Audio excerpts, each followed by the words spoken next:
আসসালামু আলাইকুম। আমি আজকে তৈরি করব পাবদা মাছ ভুনা। আমি এখানে 4 পিস মাছ নিয়েছি। এর মধ্যে আমি হাফ চা চামচ হলুদ গুঁড়া, হাফ চা চামচ মরিচ গুঁড়া এবং পরিমাণ মতো লবণ নিয়ে মাখিয়ে নিব। মাছগুলোকে আমি ভালোভাবে মাখিয়ে নিয়েছি। এখন আমি ভাজতে চলে যাব। আমি একটি প্যানে তেল গরম করে নিয়ে এর মধ্যে মাছগুলো ভেজে নিব। আমার মাছ ভাজা হয়ে গেছে। এখন অবশিষ্ট তেলের মধ্যে আমি কেটে রাখা পেঁয়াজ কুচি দিয়ে দিব। পেঁয়াজগুলো একটু ভাজা হয়ে যাওয়ার পরে আমি এখানে 4-5টা মরিচ ফালি দিয়ে দিব। আমার ভাজা হয়ে গেছে। এখন আমি এই পর্যায়ে পানি দিয়ে দিব। এখন আমি এর মধ্যে গুঁড়ো মশলাগুলো দিয়ে দিব। আমি এখানে পরিমাণ মতো লবণ দিয়ে দিয়েছি, 1 চা চামচ মরিচ গুঁড়া, হাফ চা চামচ ধনে গুঁড়া, হাফ চা চামচ জিরা গুঁড়া,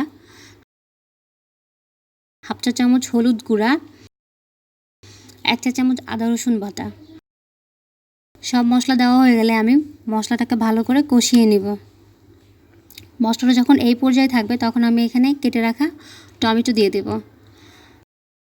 টমেটোটা যখন একটু হয়ে যাবে তখন আমি এর মধ্যে পানি অ্যাড করে নিব। পানিতে যখন এই পর্যায়ে বলক আসবে তখন আমি ভেজে রাখা মাছগুলো দিয়ে দেব। হয়ে গেছে। আমি এখন এর মধ্যে ধনেপাতা কুচি দিয়ে দিচ্ছি। তৈরি হয়ে গেছে আমার পাবদা মাছ ভুনা। আমার ভিডিওটি যদি আপনাদের ভালো লাগে থাকে তাহলে অবশ্যই লাইক, শেয়ার এবং সাবস্ক্রাইব করুন।